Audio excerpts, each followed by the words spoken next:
Hey everybody, it's Jason Blaha here, and once again it is time for my client Saif vlog. And coming back from a deload, he is on fire. We raised training maxes, and he still is just hitting super high reps. Super high reps. I'm gonna have to bump him again a lot next block.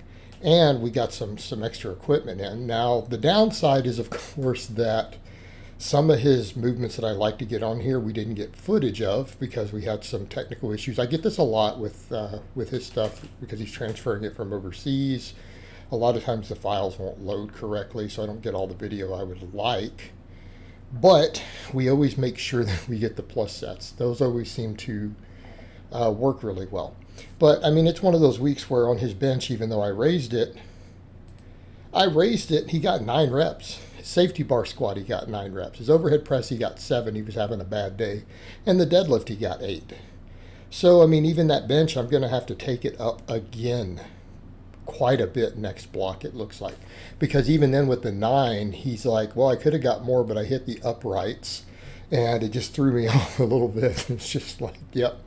And again, I got to remind people, they're like, well, why is his bench that low? Because he didn't bench before. And that's what people need to grasp. Before he started working with me, he didn't bench press. And then he realized, when he came to me, he needs to get all around strong, not just be able to overhead press and squat.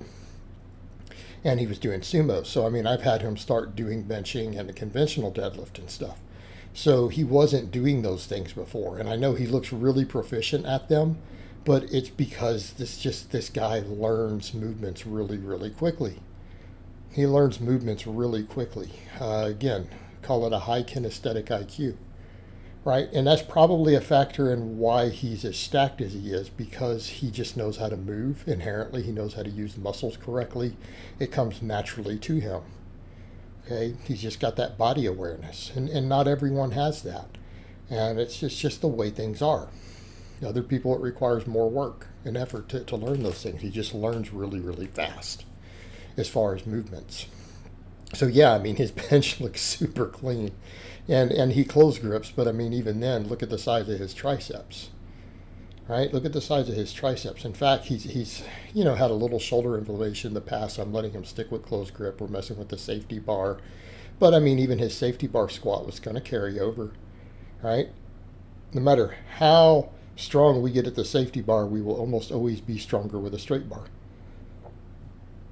And even if you train mostly with it.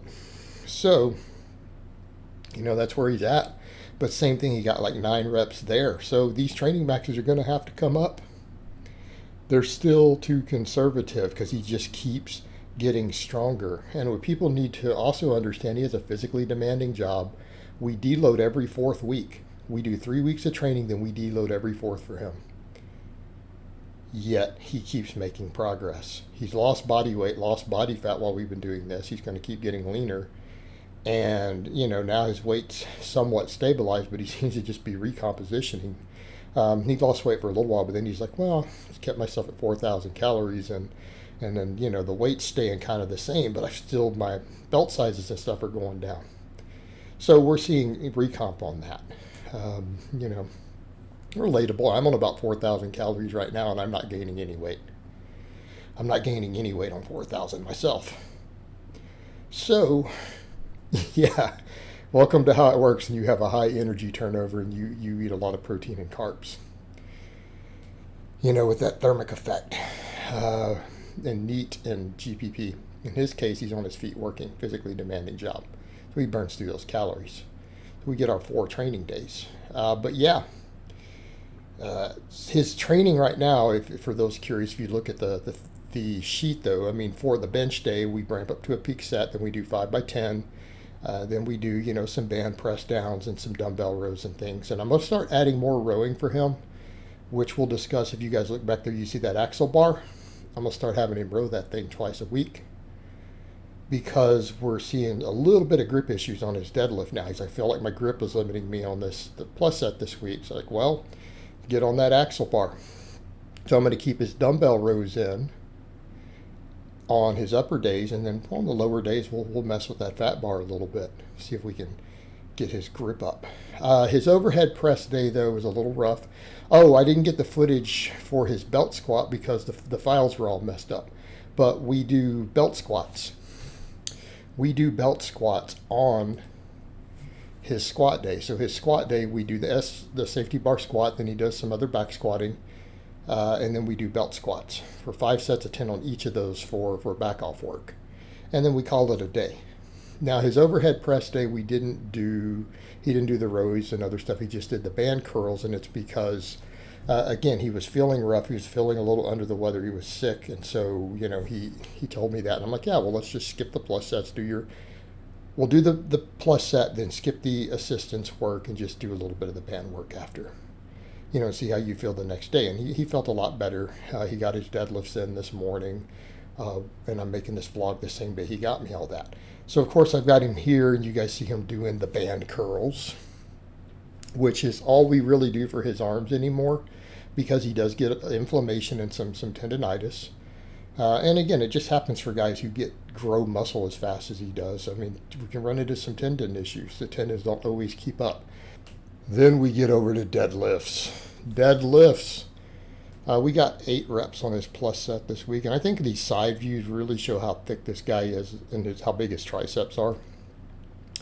And again, all we do is pressing and band work. It's all he needs. It's all he needs. Hey man, life's not fair, guys. Deal with it. But we get plenty of non-gifted clients also for you guys to see, so it all balances out. But yeah, the deadlifts. We're running into some grip issues now at this point. Seems to be limiting him on the deadlift. Now, he's still got some phenomenal reps in. He got 8 reps with the new training max at 85% of the new training max. But, this is something we've got to work on. And he already is doing dead hangs. So really his grip shouldn't be limiting him. He's doing mixed grip, but it seems to be. So, we're going to have to work on that. We're going to have to work on that. I don't think he's using a deadlift bar, though, so he may not have as aggressive of a knurl as you might have at a meet, but that's besides the point, because he needs to be able to be strong with the equipment that he's using. So, that being said, we're going to have to bring that grip up, and I think because he's got that axle bar, this is where it comes in handy. He's got some different specialty bars. We'll make use of them. He's got enough bars that eventually I may put him on conjugate. But for now, this sort of training is working well. I want to get a good base on him before I have him start messing with ME or DE anyways. Because, again, it's one of those guys who might hurt himself because he could pull himself apart easy. He's really, he's got to watch that with different people's genetics. So, I want to continue to run him on this sort of progression for now and get his base up before I mess with something like that. And then he finished up with, he got a 45-degree hyperextension. Now the form on these, this is the first time I've got workable footage. Not super happy with his form here, obviously, because he's struggling to really get the range of motion that I want. But that's okay. We're going to build it up over time. We'll build it up over time. So, but at least he's doing them and he's getting something. But yeah, I'm going to have to definitely work on teaching him the range of motion on these a little better so that we get the most out of the exercise. So I hope it has been informative, and I will talk to you guys next time.